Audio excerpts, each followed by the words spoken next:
Gracias por acompañarme a grabar el podcast en esta ocasión que, bueno, es 8 de noviembre del 2022. Es una ocasión especial para nosotros, los radiólogos, las radiólogas, la especialidad de radiología, porque hoy se conmemora pues el descubrimiento de los rayos X.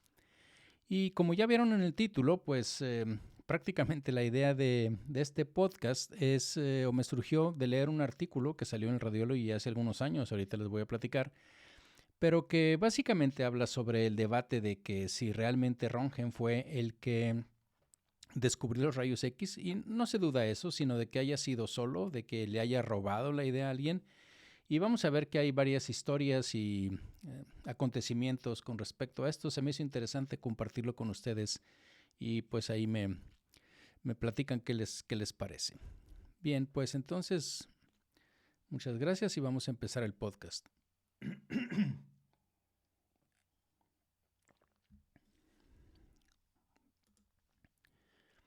En 1895, Wilhelm Conrad Röntgen, que vivió de 1845 a 1923, reportó un nuevo tipo de rayos X, que él llamó rayos X, ya que la X significa un factor desconocido, digamos como en las ecuaciones matemáticas.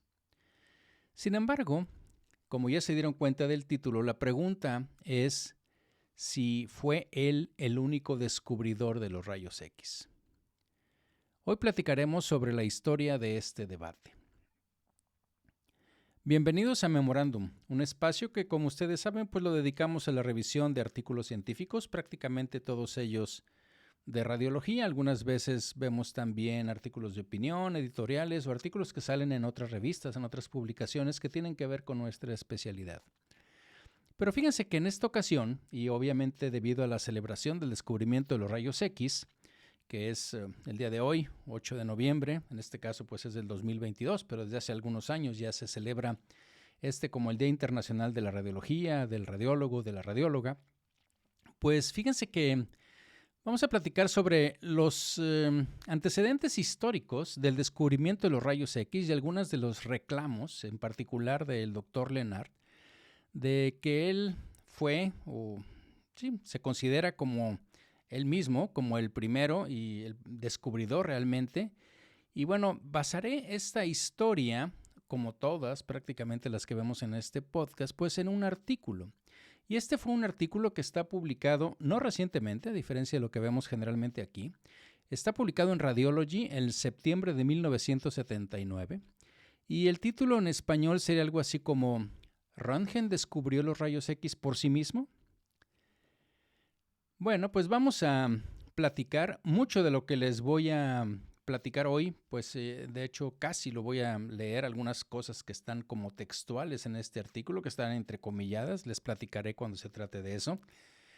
Y porque tiene que ver con citas y con cosas que se escribieron y que dijeron algunos testigos. Entonces, el hecho de que se detectó, digamos, en aquel momento un rayo capaz de penetrar no solo el vidrio y el celuloide, sino también sustancias opacas y estrictamente hablando los cuerpos humanos, pues obviamente creó una sensación inigualable que fue en ese momento literalmente telegrafiada a todos los rincones del mundo que tenían telégrafo en ese entonces. Y fíjense que toda la publicidad ciertamente no fue iniciada por Röntgen, quien era más bien una persona, según esto, modesta, y él de hecho continuó experimentando solo y digamos así muy calladito en su laboratorio, que entre paréntesis he tenido oportunidad afortunadamente de estar ahí en la universidad, en el laboratorio donde hizo su descubrimiento. Es una sensación bastante agradable para nosotros como los radiólogos. Fui con mi esposa también, que es radióloga, y eso fue una muy buena experiencia, muy bonita experiencia. Pero como les decía, pues él se supone que siguió trabajando día y noche durante al menos 7 semanas después del descubrimiento, que fue, como ya sabemos, pues el 8 de noviembre de 1895. Y bueno, obviamente que cuando dio esto, porque ya nos vamos a dar cuenta que no fue así como que un chispazo de la noche a la mañana, y es algo en lo que él ya estaba trabajando, o sea, supo de alguna manera lo que encontró. Y obviamente que con todo el entusiasmo, pues Röntgen, digamos que estaba ansioso por tener sus hallazgos publicados lo más pronto posible, ¿no? Y de hecho, fíjense que unos días después, en diciembre 28, en 1895 todavía, llevó su manuscrito a una de las imprentas que estaba ahí cerca de donde él vivía para enviar una comunicación preliminar a lo que se llama, a una revista, que es las actas de la Sociedad Físico-Médica de Würzburg. Würzburg es la ciudad de la universidad en donde pues él hizo el descubrimiento ahí en Alemania. Y realmente fue digamos, una desviación de la práctica habitual en aquel tiempo, ya que normalmente cuando uno tenía un descubrimiento que se consideraba importante, pues se presentaban sus observaciones, digo, dependiendo de cada quien, y ahorita van a ver quiénes eran más o menos la gente que estaba en esa época. Y bueno, eso se presentaba ante el prestigioso club de profesores de la universidad, ¿no? Todos los académicos que estaban ahí, entonces se presentaban así, y así era como realmente se transmitía la información, vamos a decirlo así, ¿no? Era la manera clásica en Europa de cómo se hacía. Entonces, bueno, pasó un poquito de tiempo, unos 3 días, y resulta que el 1 de enero de 1896, Röntgen envió reimpresiones de esas que les digo que mandó a hacer, e incluso mandó radiografías a varios amigos en Inglaterra, en Francia, en Alemania y en Austria, y comentó algo así como, según esto está escrito por ahí, ahora que se haga cargo el diablo. O sea, yo ya saqué esto y a ver qué pasa. Digamos que esa es más o menos la traducción del alemán a inglés y después a este español. Pero bueno, uno de los destinatarios, que fue el profesor vienés Franz Exner, pues fíjense que identificó un tremendo potencial para esto que era evidentemente un descubrimiento muy trascendental. Incluso discutió detalles con colegas el mismo sábado por la tarde, eso fue enero 4 de 1896, y de hecho uno de ellos, el físico Ernst Lecher, se apresuró, digamos, con su padre. El padre era el editor en jefe de un periódico que se llama Presse, como prensa, allá en alemán, y en Viena, pues, y publicó una reseña esa misma noche y que aún estuvo, digamos, a tiempo para que fuera y saliera el reportaje en primera plana en la edición dominical de ese periódico. Y como se pueden imaginar, pues a esto siguió una gran cantidad de mensajes por cable, por telégrafo, lo que había en aquel entonces.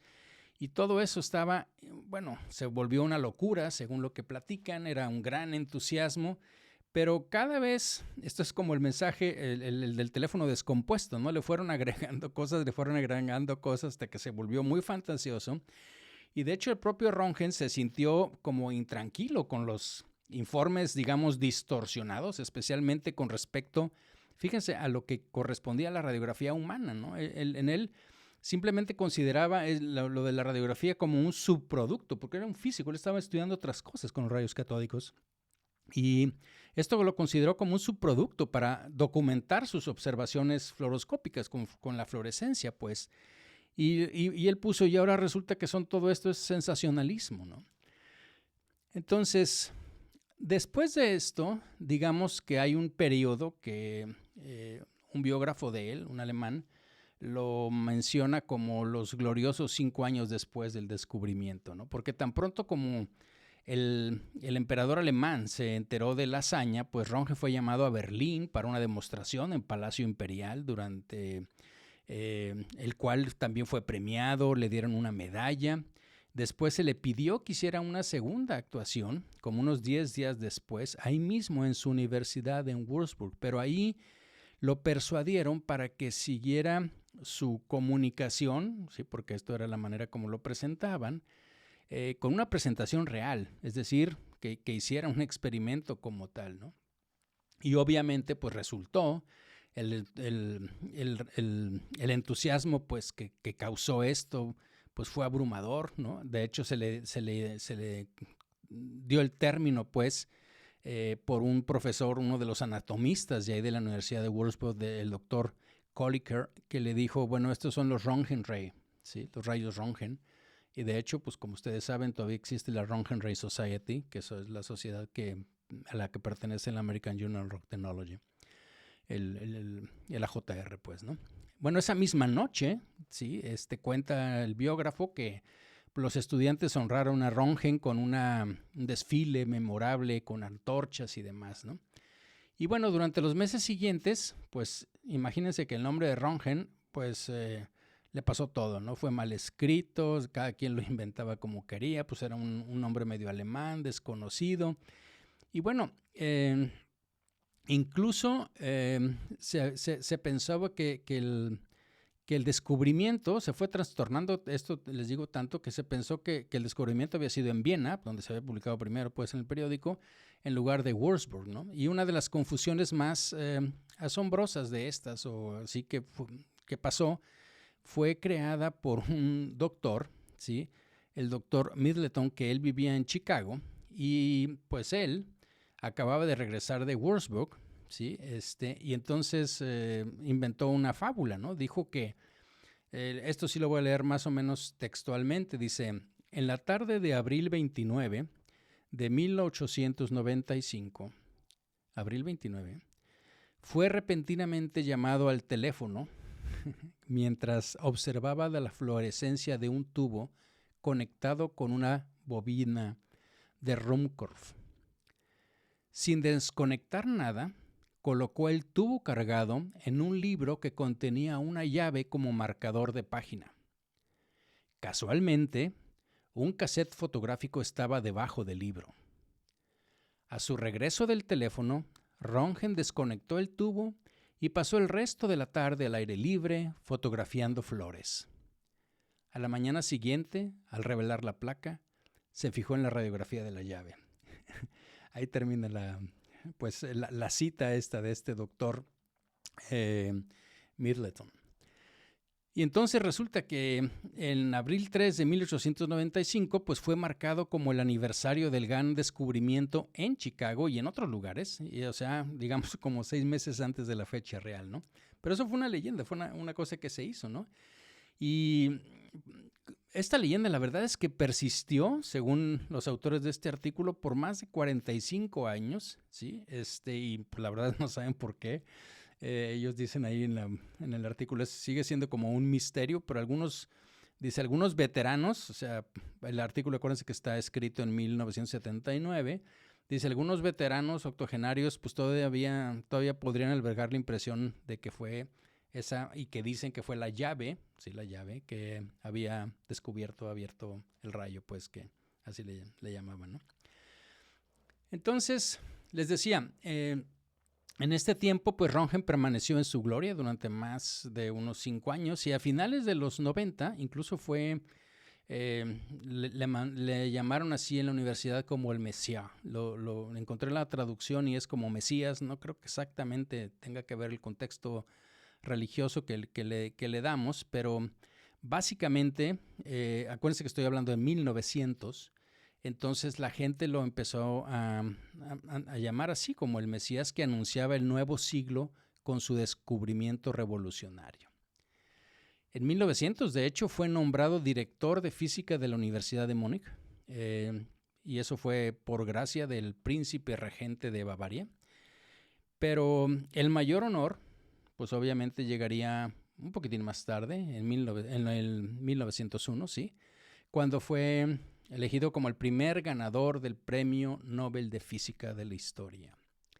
Y entonces aquí pues comienza la controversia.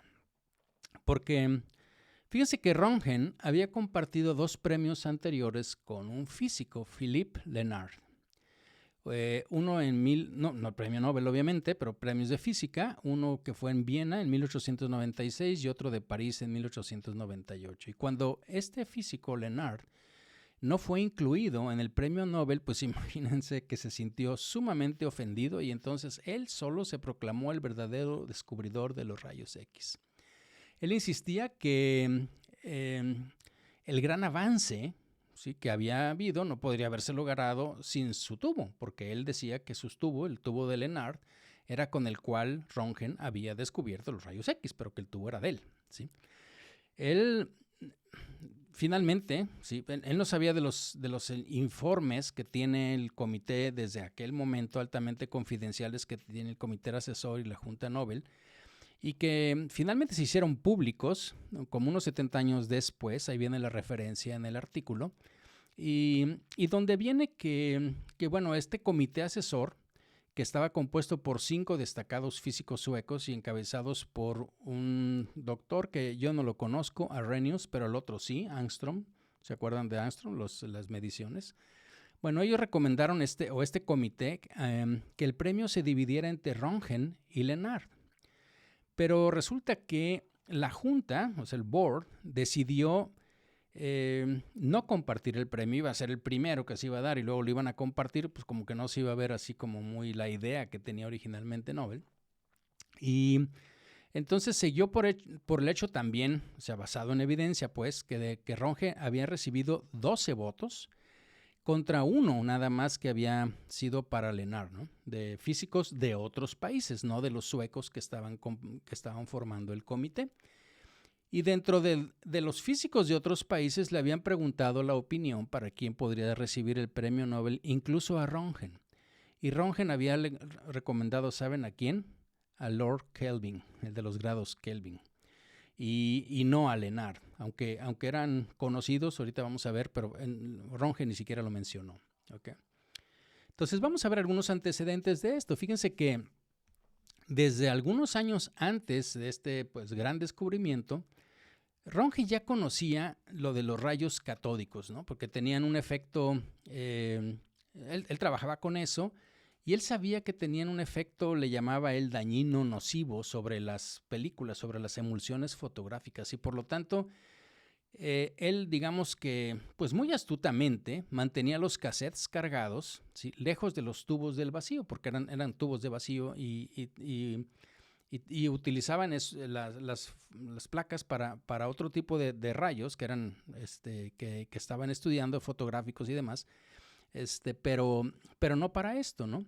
Y fíjense que a diferencia de él, había otro otro físico, William Crookes, que murió en 1919, que era diseñador de varios tubos de rayos X. De hecho, a lo mejor algunos de ustedes han oído que es el tubo de Crookes y que todavía, bueno, ya no ahorita, pero en equipos de rayos X más o menos viejitos o simples, pues todavía están los tubos de Crookes.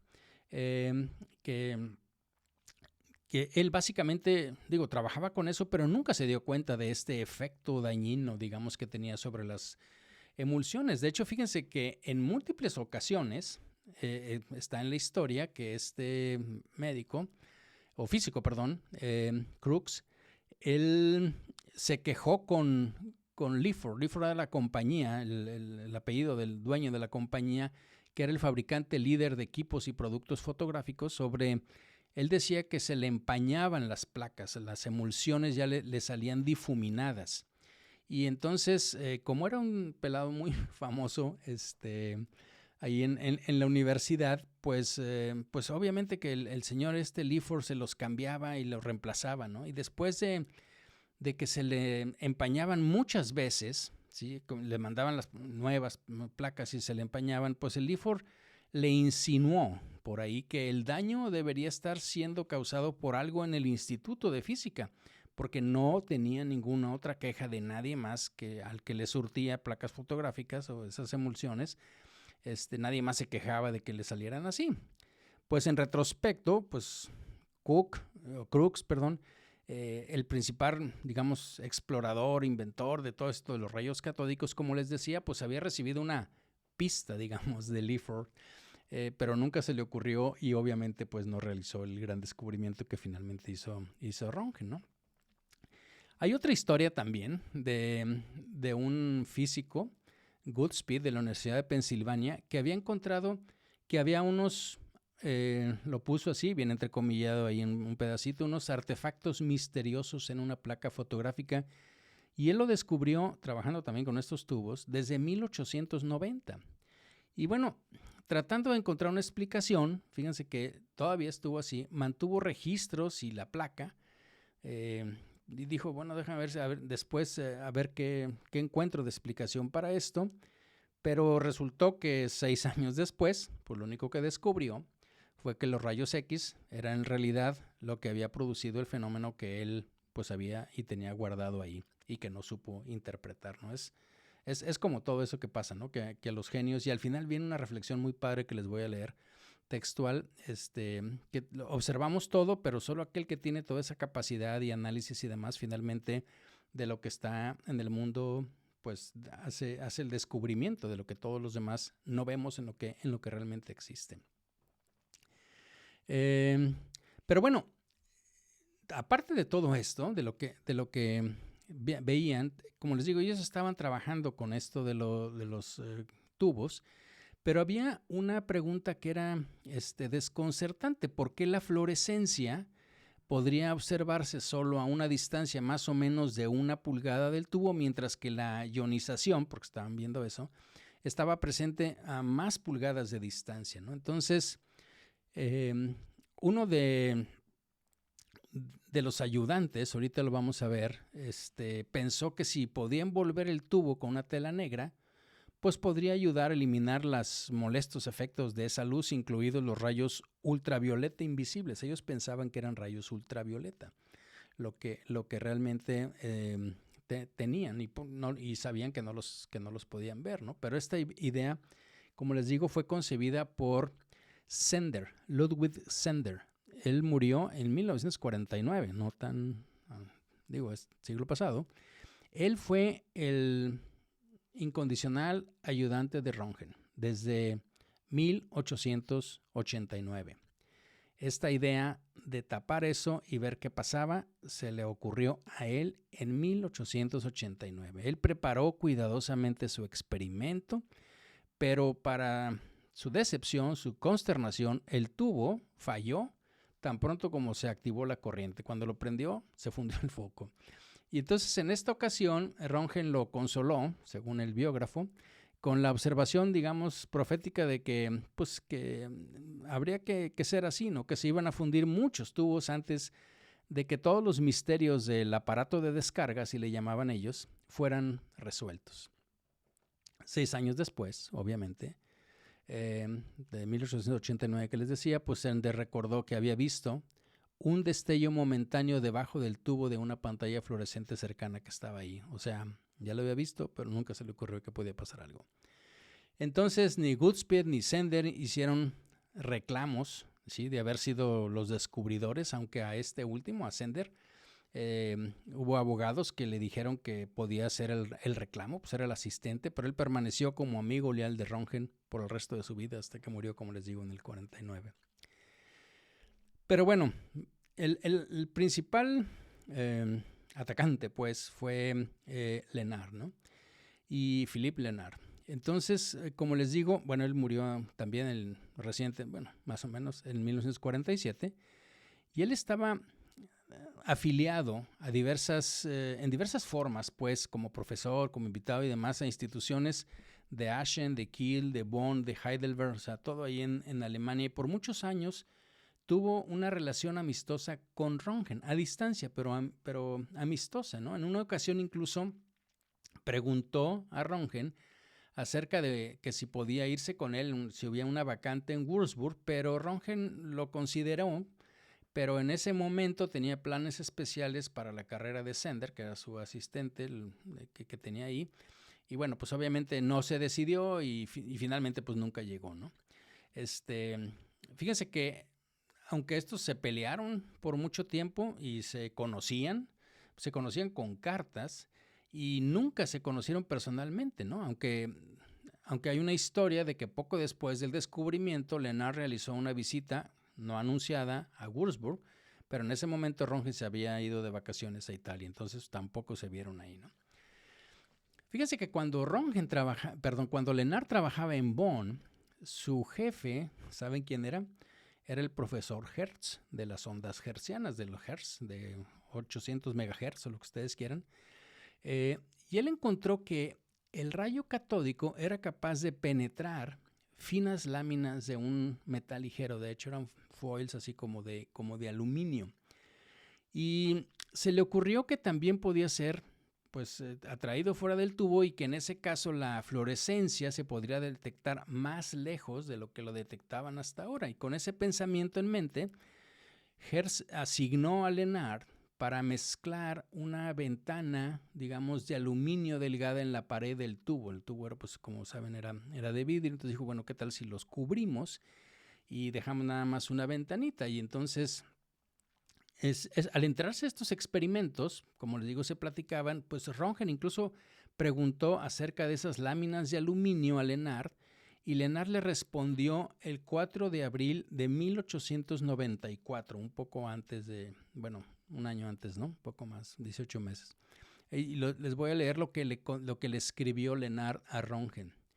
Dice, las láminas de aluminio delgadas son difíciles de conseguir porque los fabricantes puede que no les guste fabricarlas. O fabrican pequeñas cantidades y no les importa que las láminas contengan defectos. Actualmente me falta una fuente confiable. Sin embargo, de mi escaso suministro, yo te mando con la presente carta 2 láminas de 0.005 milímetros de espesor. Y luego dice, Müller-Onkel me informa que ahora suministra tubos con ventanas empotradas, pero sin estar al vacío. Después de esta correspondencia, y termina ¿no? Después de esta correspondencia, Röntgen le escribió a Sender en junio 6 de 1894, eso también está en su biografía, algo que voy a leer que también está entrecomillado. Dice, con el tubo de Müller-Onkel, el que le sugirió Lenard, dice, con el tubo de Müller-Onkel he observado rayos catódicos en el aire y en el hidrógeno de densidad normal. Y puso algo así como, esto me hizo sentir muy feliz. Esto fue un mes antes del gran descubrimiento.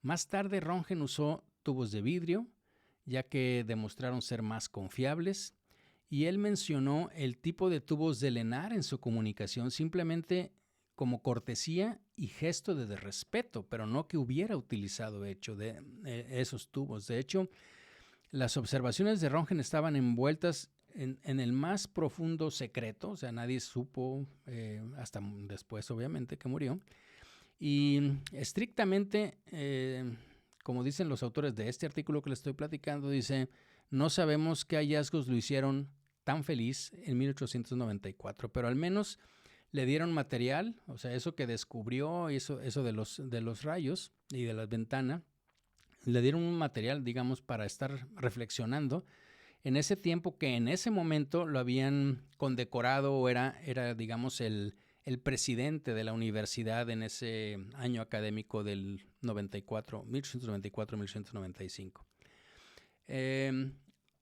De hecho, si Röntgen hubiera utilizado el tubo de Lenard en el experimento crucial de 1895, pues le habría dado el debido crédito. Pero le dijo a Sender, repito, a su asistente, poco después que él había hecho el gran descubrimiento con el otro tubo, el tubo de Hittorf. Entonces, bueno, como se pueden imaginar, y volviendo a la historia, pues hubo reclamaciones de quién fue el primero, ¿no? Incluyendo, obviamente, las de Lenard. Durante la primera parte de este siglo, o sea, después de que pasó todos los 5 años estos de gloria que les digo y que le hicieron el premio Nobel, pues sí, se hicieron muchas reivindicaciones de varios físicos, pues, ¿no? Que reclamaban, pues, haber sido los descubridores de los rayos X. En Heidelberg fue, digamos, un semillero de esos, viene ahí en el artículo como ataques viciosos durante muchos años. De hecho, hay un alumno que recuerda esta situación y también lo voy a leer textual porque es una cita de ese alumno. Dice, cuando estudié en Heidelberg, 1918 a 1920, me asombró que Lenard, o sea, le daba clases, presentó en su curso de física el descubrimiento como algo que cualquiera podría haber encontrado después de su trabajo con los rayos catódicos. ¿Sí? O sea, él decía, pues yo ya había inventado eso, o sea, yo conozco todo esto y pues cualquiera podía haberlo hecho. En este caso fue Röntgen, pero sí, él decía eso y de hecho dice el alumno, continuó.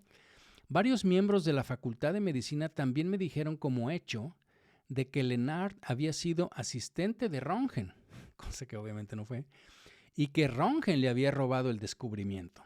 ¿Ok? Y entonces, pues esta persona pues obviamente contesta y dice, me gustaba poder corregir a algunas personas, pero me pareció increíble lo fácil que los científicos se creen historias que no son de su propia especialidad. Ahí termina la cita. Y luego les decía, hubo más cosas, hubo en una revista suiza en 1935 que hubo ataques aún inclusive más feroces contra Röntgen, ¿no? Y bueno, algunos de ustedes también saben que todavía ahorita hay cierto grado de debate, ¿no? Todavía hay una cosa muy reciente, bueno, recién más o menos, en el 46, por ejemplo, del comunicado original del manuscrito que hizo Röntgen en 1895, lo escanearon en busca de posibles pistas e incluso insinuaron que Röntgen había borrado las palabras tubo de Lenard, ¿sí? De ahí de donde lo estaba haciendo. Y bueno, en realidad, sí, lo que dicen los biógrafos es que lo que él había eliminado fue el término de aparato de descarga, como les digo que así se le llamaba, porque lo había puesto 2 veces en la misma oración. Por lo tanto, simplemente lo cambió a tubo la segunda vez en lugar de aparato de descarga, pero nunca puso tubo de Lenard. De hecho, hay una cita donde Röntgen le dice a Sender que realmente no fue Lenard que inició la campaña infame contra él, sino más bien su jefe, el profesor Kinke. Y él le puso así, digo, la traducción más o menos aquí en español sería porque le había pisado los callos algunas veces, ¿no? Entonces, el jefe de Lenard era el que realmente quería hacer la vida imposible a Röntgen.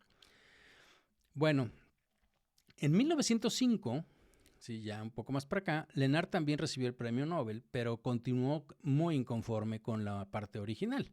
E incluso como profesor de física en Heidelberg se convirtió en un favorito, fíjense, ya estamos hablando de allá cercano a su muerte del Tercer Reich, y reunió más premios y más honores, y incluso 3 años antes de su muerte volvió la controversia y volvió a degradar a Röntgen, digamos que más que nunca, incluso utilizó algo que lo voy a leer porque está entrecomillado, porque eso lo dijo él, y dice, la radiografía había sido su propia creación, ¿sí? la de Lenard, que Röntgen, como un obstetra, extrajo simplemente con unos forceps.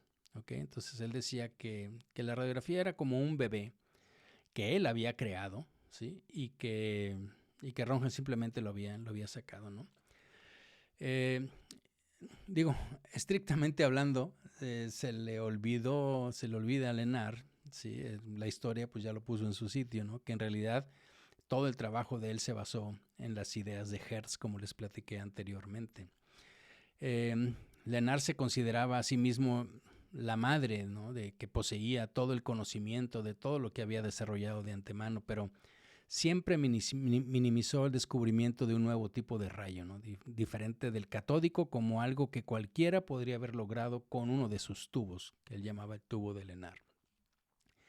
Lenard simplemente no logró alcanzar la meta, esa es la verdad, ni los otros científicos contemporáneos que yo les platiqué. Bueno, de todo esto, pues Röntgen tomó todas estas insinuaciones muy filosóficamente, según lo que dicen, y consideró por debajo de su dignidad reaccionar públicamente. De hecho, a su amigo, a Sender, le escribió, este es textual, bueno, querido amigo, los envidiosos nunca faltan cuando algo ocurre como conmigo. Eso es siempre el caso. Bueno, algunas veces parece que fue un poco más, se enojó un poco más en algunas ocasiones, pero bueno, la gran mayoría de las veces, según esto, pues queda como esto. Fíjense que les voy a platicar de 2 citas, ¿sí? De digamos, una especie como de reconocimiento póstumo. Y una es de Koenig, y la escribió en 1924. La voy a tratar de leer casi textual. Dice, el descubrimiento no puede considerarse un accidente, sino más bien el resultado de una planificación cuidadosa.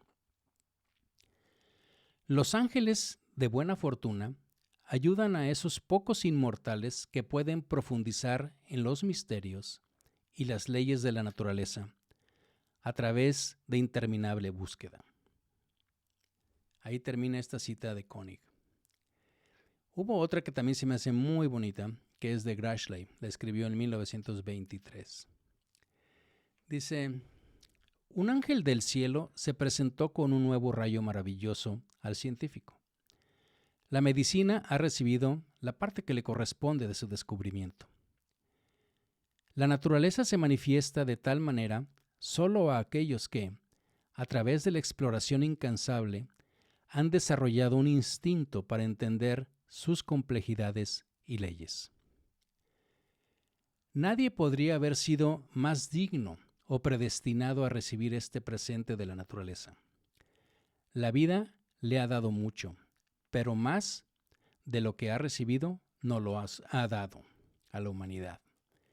Una chispa de su mente ha encendido una luz que iluminó oscuros senderos de la ciencia. Inmortal es su obra, inmortal su nombre. Grashley, en 1923. Bueno, pues ya para terminar. El descubrimiento obviamente ha sido dramatizado en muchas formas. Por ahí se cuenta que después de 50 noches, Röntgen donó su rayo a la humanidad, el que tenemos ahora. No cobró, no patentó. Más tarde legó el dinero del premio Nobel a su antigua universidad, o a la universidad que es muy antigua, que es la Universidad de Würzburg, que podemos decir que es la cuna de la radiología. ¿Él tuvo antepasados científicos?